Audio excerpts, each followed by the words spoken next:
How's it going today, my fellow depressed Yankee fans? Yesterday's game was one of the worst blow-ups I've seen in my life, and I think today we can all agree that we are on the same page and that this team is an absolute dog water piece of crap.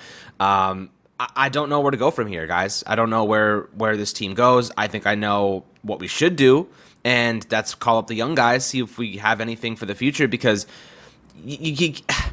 you can't blow these games. Like, you're going into a series against the red-hot Atlanta Braves. We're going to get freaking dog-walked.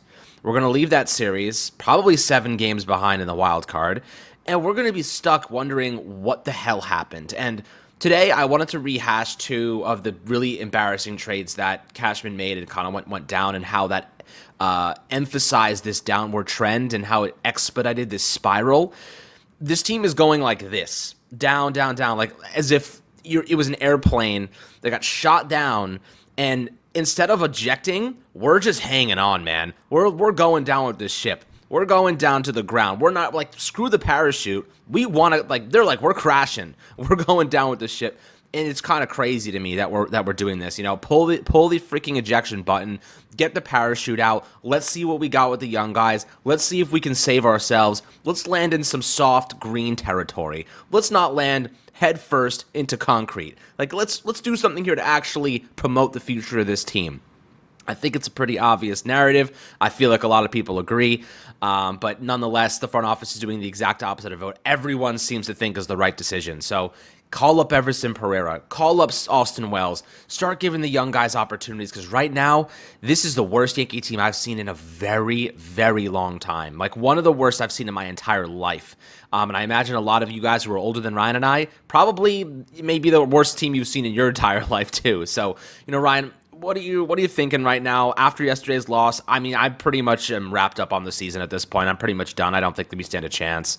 I'm pretty scared about what the future holds if we don't just start, go picking the direction of, let's see what the young guys got. But how you doing today? And we're gonna dive into these 2 trades shortly.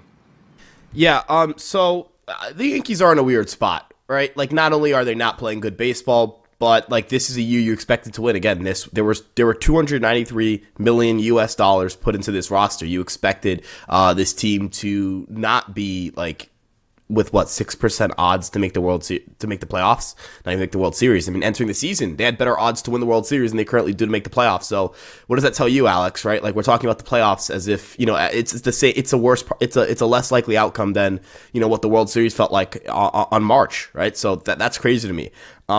You mentioned bringing up the kids. Yeah. It allows you to do a couple of things. Number one, if you have a rotation where it's Cole, Rodon, Schmidt, Brito, Vasquez, I'm not saying it's going to be good. But what I do know is that it opens up spots in AAA for rotation pieces. It allows you to move up Richard Fitz. It allows you to say, you know what, Drew Thorpe, let's say it's September, and Drew Thorpe, you know what, he just had the best month of August you could possibly have in AA. Go to AAA, right? Like, just go to AAA. Like, that's, I think you got to look at it from the standpoint of, hey, we're trying to win baseball games, yeah. And this, I think, actually helps you win baseball games. I think having Brito and Vasquez instead of Severino helps you win baseball games. I think if you go with an opener, even for one of these 2 guys or both of these guys, that's fine with me. I have no problem with that, however they choose to operate that. I have no quarrels with how the Yankees choose to do their pitching stuff. They have a good Matt Blake and Sam Britt. They know what they're doing in that regard. And that kind of ties into my point of, the issue with the Yankees isn't that they're the A's, or they're the Rockies, or the Angels, or, they're the Nationals, or any team like that, or the Pirates. They're not completely incompetent, right? They've done a lot of really good, right? They've done a lot of really good things. They've, again, I'm talking about Brito, like, he's throwing a sweeper now, right? Like, Matt Blake is a genius, right? Looking at the prospects they have in their system, the ability to replenish the pitching depth, right? Like, last year it was the Yankees traded all of their pitching depth. Now it's look at how many pitching prospects we have. I credit the scouting department, I credit the development, the player development, I credit all of those things, right? But here's the thing. The Yankees aren't the Dodgers in terms of process. The Yankees aren't the Braves in terms of process. They aren't the Rays. They aren't the Orioles, right? We've watched these teams evolve and grow and lap the Yankees as an organization, right? So that's really the issue here. The Yankees can spend more than almost anybody else on personnel for their front office, and they haven't been plucking guys from Tampa. They've seen the Rays beat the crap out of them consistently. They haven't thought to themselves, okay, we're going to start hiring your guys and pay them more than you can pay them. So now we have the advantage again, right? I don't understand what the thought process is. Typically, as a business, if you're trying to win and you're trying to compete, right, you try to, almost take the best of what companies below you have, right? And try to, elevate them and entice them with more pay. Because end of the day, people are motivated by financial incentives, and that's how the workforce works. Ultimately, you're not the Dodgers, right? Like I think you have to hold yourself to the standard of we are not the Dodgers. The Dodgers shed $40 million in payroll this season coming into the year, Alex, so that they can reset the luxury tax and go after Shohei Ohtani in the offseason. The Los Angeles Dodgers are the clear-cut second best team in the National League. Like the Braves are the best team in the National League, sure. But the Dodgers not only are not too far behind, but they're going to win their division. They're going to probably go to the NLCS, right? Like, that's what competency looks like. People can say, well, how limited what Cashman can do financially. And that is true, right? Cashman didn't get a left fielder because they didn't want to go over that threshold, right? But when Andrew Friedman was tasked with building a good Dodger team while having to lose a Trey Turner, while having to not go out and shop in the big, with the big fish and get a Justin Verlander, right? They were tasked with that without being able to go out and get stars, and they're winning plenty of baseball games. They've exceeded, they've excelled. When they make the big move, they just, they don't fail, right? And another thing too, we talk about budgetary constraints. Alex, if the Rays GM brings in a Josh Donaldson with that money and it fails, that team fails. That core fails. It's over. That GM gets fired. That might be the mistake that gets them fired, right? It doesn't matter how good they are because you can't make mistakes when the margin of error are so thin. Look at the Orioles. How many times is that? That owner sucks, right? That owner, we're talking suspending announcers for dumb things, being cheap, right? And Mike Elias, their GM, he gets the job done. It's, end of the day, I'm sick and tired of this. Well, does he have, what about the owner meddling? There are really bad owners out there, and there are still some great GMs. A good GM gets the job done. A good GM, not just a good GM, a great GM gets the job done. And for his career, Brian Cashman has a great resume, but this is sports. You have to update your resume every year. I don't care about what you did in 1998. It's 2023. And in 2023, Brian Cashman is the GM of a front office that is not good enough. It is not the Dodgers. It's not the Rays. It's not the Orioles. Hell, is it better than the Red Sox or the Blue Jays? Who knows? So, Alex, I guess the way I'd spin this back to you is, I know you have those two trades, and I want you to bring them up. So, go ahead. I don't want to talk too long for my bad. Yeah. Look, the trades, guys, you know all about them. This isn't going to be any new information to you, but I want to rehash it because I want to emphasize the fact that these kind of were the finishing pieces of what was the worst puzzle assembly I've ever seen. Like, we had the puzzle pieces, and instead of putting them in the right places, we put them in all the wrong places. And we were like, yeah, look, it's finished. And everyone's like, what the fuck are you talking about? This thing isn't even half done yet. That's kind of the best way I would say this, right? Let's start off with the deal with the Minnesota Twins here, because that was really what kicked off what many people were like, what the hell is this? Now, if you look at the player swaps, IKF, Donaldson, Ben Wartvedt for Gary Sanchez and Gio Urshela, it's not that bad, right? Like, the player swaps itself are like a wash. Like, you don't really... What makes this deal so lopsided is the $50 million we took on for Josh Donaldson's deal. Given all of the off-the-field issues Donaldson's had in the past, all the things that teammates have said about him, and then the issues with Tim Anderson last year, this whole racist kind of narrative starting to come up, that's been buried for now. But I'll say this, Donaldson's been terrible. And I don't know what analytics said that investing in 35-year-old players that are getting older is a good thing, but I can't imagine.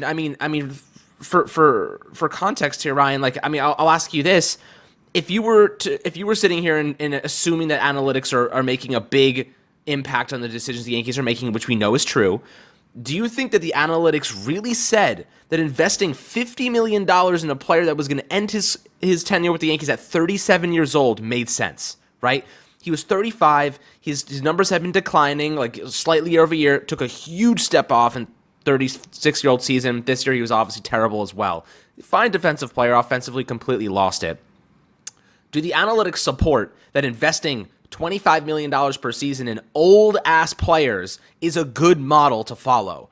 Because that's what the Yankees did, right? They wanted IKF, right? They wanted IKF. Maybe they took on that salary because they wanted IKF, but the truth is simple. IKF was never supposed to be a long-term shortstop on the Yankees. That was never the plan. It was always Anthony Volpe. It was always just giving us a year. So why would we take $50 million for a year of supplementary IKF play, where he's actually a third baseman after all? He won a Gold Glove at third base, not shortstop. We know this. This is all facts. I'll ask you this. Why do you think this happens? What do you think the analytics said to support acquiring $50 million to add onto your salary, which stopped us, by the way. And Cashman acknowledged we wanted an outfielder this past offseason. That $25 million that we spent on Josh Donaldson could have gone to anybody on the open market. Could have gone to so many different other options. Instead, we pigeonholed ourselves into only making two big moves, right? It was Judge, who we had no choice but to re-sign, because if you lose Judge, you lose the future, any hope of making the postseason for the next 10 years. And Rodon, who has been a huge flop. And like you said, like Rodon could bounce back. Like, I feel like there's a good chance he does come back next year and he's fine. But I'll say this right now, every big move the Yankees have made has not panned out. Every single one. It's not even like you hit one, you don't hit one. Every single move up to this point right now of the last couple years has not panned out.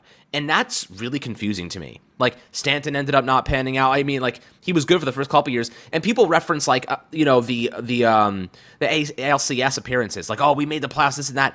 We couldn't win a championship when our roster was stacked and a red hot. Why does anyone think we're going to turn it around right now when our team is suffering, old, expensive, and we don't give any of our prospects opportunities? What are you thinking about this trade? What it resulted, how it ended up kind of unfolding here, and really, the aftermath of it all. Like, in hindsight, everything's 2020, but there were a lot of reasons that management shouldn't have made this deal. What are you thinking about it now? Here's the thing, right? Like, the Yankees have to get this right. Like, the Yankees have to get stuff like this right. And I actually was a proponent for the Josh Donaldson deal at the time, because I didn't really like the players that were traded away. Like, I didn't think they were players that projected very well going forward. And I thought, okay, you just got to get one big year out of Donaldson. That's all you really have to do. And that didn't work out for you, right? Now, as you mentioned, right, in a world where the $50 million doesn't preclude a multi-billion-dollar operation from going out and making the moves necessary to bring a title to New York, that's not that bad of a decision. But in the context of knowing that those $50 million are the $50 million you probably got to spend, for the next 2 years in terms of big time money for a position player, and you go for a guy in his mid-30s, that's a lot different, and that's a lot worse. Like, it's a lot worse. And, we know the Yankees were, I think it was a John Heyman report, the Yankees were actually really interested in Marcus Semien. They made an offer. Texas topped that offer. Can't get too mad at that, right? That's like $175 million. I kind of understand why they didn't go there. That free agency class was just kind of riddled with guys like shortstops that, like, why didn't the Yankees sign this guy? Why didn't they sign that guy? The one that's probably the most notable is why didn't they just give Correa what was essentially a 1-year deal? But, who knows, right? I mean, I don't really know what to say there. There were some pretty okay outfielders they became available. Mark Canha signed for 2 years, $26 million, right? And he was a 32-year-old outfielder with good on-base skills, right? Like, that was a player the Yankees could absolutely have used. And I understand the context of the time was you have Joey Gallo, you have Aaron Judge, you have Aaron Hicks in center, and I'm not saying Aaron Hicks in center was the greatest idea in the world, but they won games with that outfield, right? Like, that outfield was winning games. I'm not going to get too crazy about that. But as you mentioned, it's having the $50 million attached to Josh Donaldson. It's what it prevented you from doing, who it prevented you from potentially signing this offseason. And yes, some really poor injury luck has really hurt the Yankees. Like, end of the day, it's impossible for us to tell the story of the Yankees without telling the story of extremely unfortunate things that have happened to the Yankees and things that you can't necessarily control. But end of the day, when those mistakes compile and when it happens, not just in 1 year, but it happens in 2021 and it happens in 2020 and it happens in 2019 for your pitching staff, right? Now you start to say, all right, is it the luck or is there something off with our process? And the Yankees, I think it's more their process, right? We've seen them be very like, hey, we're just going to use our rookies and we're going to throw as many of them as we can out there in 2017. And that model worked for them. Their two big offensive upgrades between 2017 and 2018, obviously Giancarlo Stanton, but it was Gleyber Torres and Miguel Andujar, right? Like, those were the two big boosts they got into that offense in 2018. And I think they set the home run record that year. Obviously, they got stomped by the Red Sox in the playoffs, but that had more to do with their pitching than their offense. In 2019, they roll into the Astros series. And let's paint this picture here. You're facing prime Garrett Cole, prime Justin Verlander, prime Zach Greinke, and your best pitcher was like Masahiro Tanaka or maybe James Paxton, right? Like, it really, there are certain series where they were just like their manpower just wasn't there, right? The Yankees finally caught up in the pitching department, and then they lost it with the offense, right? And again, sometimes it just comes down to you just need a new direction, you just need a new voice, right? There are plenty of great, and I mean all-time great executives in a bunch of industries who after like 20 or so years, they're just not doing it anymore, right? They're just not, maybe you just need a new vision. Sometimes you just need a fresh set of eyes. Maybe you just need a new voice, a new perspective, whatever it may be. But the Yankees have to get a lot more modernized. They have to get a lot smarter. They have to have better data. They have to have better decision makers in place. And they're not too far off from that. Again, when you have a Matt Blake, like that indicates there's some semblance of that in the organization. And anytime you have Aaron Judge and Garrett Cole on your team, you're going to compete, right? Like, that's how I feel. I feel like if you have Aaron Judge and Garrett Cole, you're always in a situation to compete. And, end of the day, the way I view this situation is the Yankees made bad trades. The Yankees have made bad decisions. But because they're a rich team and because they've been blessed to not trade anybody who's too impactful to them, because outside like Ezekiel Duran, who's not a superstar, he's just a pretty good player, they still have the farm intact. They still have the finances. Josh Donaldson's contract's up at the end of the year. If you're a GM, this is a very enticing job, right? This is an extremely enticing job. You get the best pitcher in baseball. You get arguably the best hitter in baseball. You get, a bunch of money to spend. You've got a bunch of young prospects. You get to remake the team in your image, and you're probably going to come in with the fans are going to like you because you're a new GM. This is an attractive job, and if you're Hal Steinbrenner, it's time to identify that and also just kind of lay back a little bit. Don't tell your GMs when to sell and not to sell. If your GM tells you to sell, either A, you trust him enough to make the decision, or B, you don't trust him and you got to fire him. He didn't trust Brian Cashman's evaluation of selling. That means you've got to fire the guy, right? Like, I'm sorry, if you feel like you have to make decisions for your GM, you have to fire the guy, right? And I think Cashman was right to say that they had to sell. But at the end of the day, if you can't trust him, he has to go. Like, that's how that works for me. I don't know if you feel any differently. Yeah, I mean, look, I don't trust him. Look, if you're going to give a guy $260+ million to win baseball games, you need him to win baseball games. It's just that objectively true. I mean, you look at other teams, like, you look at the Rays. Whatever they're doing to diagnose and acknowledge player evaluations and get the most out of these players is pure genius. I mean, the Houston Astros, another example. You're looking at payrolls, specifically the Rays, that are far less than the Yankees. Look, you can spend $300 million. Look at the Mets. I mean, the Mets just spent more than any other team in the history of the game, and they just shredded their entire team and picked them apart at the deadline. You know what I mean? The only difference between what the Mets and the Yankees did was the Mets went out and signed really good players they could flip in a worst-case scenario. The Yankees went out and signed really injury-prone players they couldn't flip in a worst-case scenario. So they kind of pigeonholed themselves and trapped themselves into a situation where they can't move off of Carlos Rodon, guys. Like, you can't, like, the Mets went out and signed Verlander and Scherzer to big deals, right? And then they flipped him because they were playing poorly. Rodon has barely played for us this year. There's no flipping Carlos Rodon. That contract, we're going to live to see the end of that deal because we have no other way out. Because unless he's dominant next year and the Yankees still suck and then you try to flip him, like, maybe that's an opportunity. But everyone knows now he's still injury prone. Like, he hasn't put those seasons behind him. He hasn't put that past that irked him years ago behind him. It's still popping up. So the value there is diminished already. Carlos Rodon was, the second that they signed him, like almost like a car. The second you drive it off the lot, it's already worth 20% less than you paid for it. You know what I mean?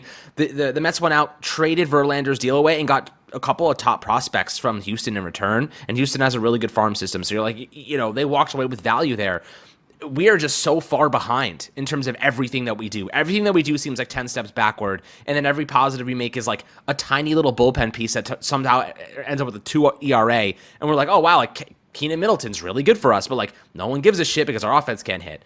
Or our pitching, or Clay Holmes has the worst day in his career out of nowhere. Like, I don't even get it. Like, it's like the whole team they're not firing on all cylinders. They're all firing at different times, and it feels like there's no synergy within the organization. The communication's off, the moves are off, and the second trade here is even worse, guys. You're looking at Frankie Montas right now. Frankie Montas, that deal may be the one that stains Cashman the worst. When you're looking at what happened there, Frankie Montas was injured when we got him. He even said it. He was like, I already had a shoulder injury when I got to the Yankees. Like, he publicly said it. Like, it's there. It's knowledge. It's out there. There's no objectifying it. You know what I mean?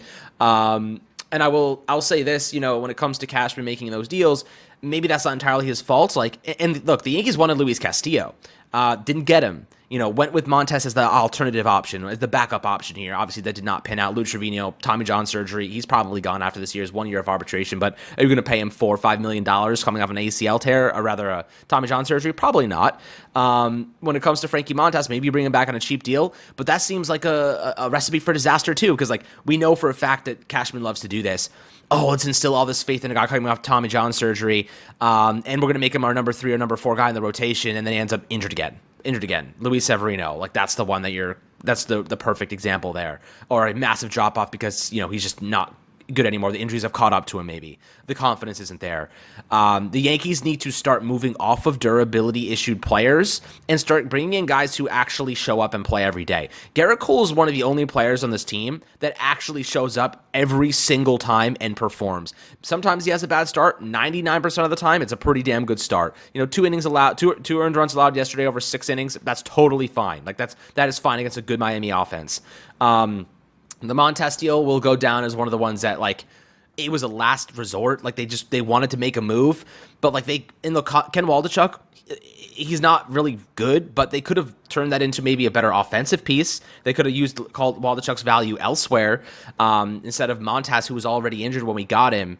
I mean, I just don't know. Like, you're looking at compounding mistakes that are now resulting in what seems to be a sinking ship, and the front office is going down with it, man. Like, they're not even trying to turn it around. And for what it's worth, at the deadline, when the Yankees didn't make any moves, when the Yankees sat still and sat pretty, I think that was out of fear. I think it was out of fear that, wow, like if we start leveraging our prospects again, we may have another Montas situation on our hands. We may have another Benintendi situation on our hands. Is it even enough?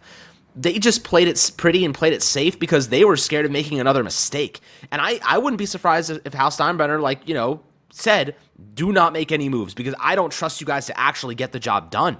Not like we're going to lose anyway, but like I don't trust you guys can actually make a big deal and it be successful in our favor. Like I just don't trust you guys. And if I'm Steinbrenner and that actually happened and he's told management not to sell, what does that tell us? Because I think there's an underlying message there that like if he's telling them not to sell and the owner is now stepping in and getting involved in making decisions, is there a world where we see this front office get pillaged this upcoming offseason because he doesn't trust them anymore? I know that there was a report that came out and said that Brian Cashman is safe, but like, who knows? You know what I mean? Like, what are your thoughts on that? Yeah, end of the day, I just you can't screw up on all these trades and keep getting more chances, right? You can't keep missing, right? Like you just can't. You can't. You can't. It gets you fired anywhere else, right? Like it does. This type of stuff gets you fired anywhere else. Like people can sit here and say, well, you make the playoffs every year. Stop telling me it's a success to get stomped in the wild card game. Stop telling me it's a success when the Houston Astros sweep in the ALCS. That's not a success, right? Like that's not what success looks like. I'm sorry. I don't know who poisoned a generation of Yankee fans into thinking success is when you just make the playoffs. No, success is when you get the job done. Now, I'm not saying you win the World Series every year. That's the only way you're going to be happy. But like one World Series between 2009 or 2010 and 2013, that's fine with me. Like if you had one in between that's cool with me, dude. Like that's fine. And I get it. I'm spoiled. Like I've grown up with no Yankee team finishing below 500, but the investments on the roster suggest that team should never be below 500, if you get what I'm saying. Now, that doesn't mean that Brian Cashman, like, oh, well, it's easy to just put together teams that never finish below 500. Again, I'm not like, the criticisms of Cashman today don't reflect whether I think Cashman has ever been a good GM. It's just that right now he's not the GM for the job, if you get what I'm saying. Because I think end of the day, like, we're trying to bridge that gap between public and like, public information and then where like the industry views things and kind of how, people in baseball view things. Brian Cashman, yeah, he would get a job if he got fired, like immediately. Like I'm not denying this. This is very true, right? Dave Dombrowski, he got a job like the year after he got fired. Like these are all very true statements. But it's still the right decision, right? Like it doesn't make it so that you shouldn't fire the guy because you'll get hired elsewhere. I don't think that's how that works. And then to, say like there's no, well, who are you going to hire, right? How many great GMs were guys that were like well established and then left to another team, right? Like Andrew Friedman, he just kind of came out of nowhere, right? Like I don't think people were like Andrew Friedman, the next great GM on like a local blog, right? Eric Neander, right? Like these type of guys. You have to get the role first. You have to find the right guy. You have to find an innovative guy. And innovative thinkers are everywhere in baseball. This is an industry that has produced such innovative, smart, creative, amazing people who can do these jobs. And I think that the talent is out there. You just got to find the guy, right? Now, I will say that the little sidebar here of like what could go wrong if you fire Cashman. I don't trust Hal in the hiring process. Hal has kind of been a guy who is pushed against data. He wants more of a like balance to the game. And he wants the team to have more balance and all that. But it's like the industry has not moved in that direction. And I don't trust a guy who's moving against where the industry is going to make a decision on who's going to run the team. Because end of the day, like for all of Cashman's faults, Hal plays a part in this, right? Like there are decisions Hal has made and influenced, right? Like a good example would be obviously selling, right? Brian Cashman wanted to sell. Hal said, no, you're not selling, right? That's not great. You know what I mean? And that is something where like it feels like the team is unwilling to just like let go of this. Hey, it's fine. You're not very good this year. We've moved past that point. Let's try to build for the future. You know what I'm saying? And it feels like in certain aspects, they're not ready to let go. I think they're kind of like holding on for dear life that this core can give them something. But the baby bomber era is over, right? Like I think yesterday it was already dead, but yesterday it made it more dead. It's dead, right? Like that. On to a new thing. It didn't work. It failed. That's it. That you can't change anything about it now. You've got to fire the GM. You can't have the same GM from the team that you cannot have the guy who rebuilt that team and then failed rebuild another team, right? You can't do that, unfortunately. That's not going to work for me. And then most importantly, you cannot enter this offseason with no idea of what you're doing. If you think Cashman's got to go, and if you're Hal Steinbrenner, you're considering it, it has to happen in September so that you have an extra month to negotiate and find a new GM. It can't be December and the Yankees don't have a GM because the whole free agent market will be gone by then. We saw last year, like this, all the top guys were gone. By the time December rolled around, it was just Rodon and that's it. What outfielders? What's left? There's nothing left. You know what I mean? So I guess that's kind of what I leave you with. If you're going to make that decision, it's got to happen now because the last thing I want to see is it's December 31st and we're talking about the Yankees don't have a GM still. So yeah. Yeah, I mean, look, the truth is that the Yankees probably aren't going to fire Cashman, but, guys, I'd love to hear perspectives below, as always, in the YouTube comments section. Make sure to like and subscribe, and we'll catch you guys on the next Fireside Yankees episode.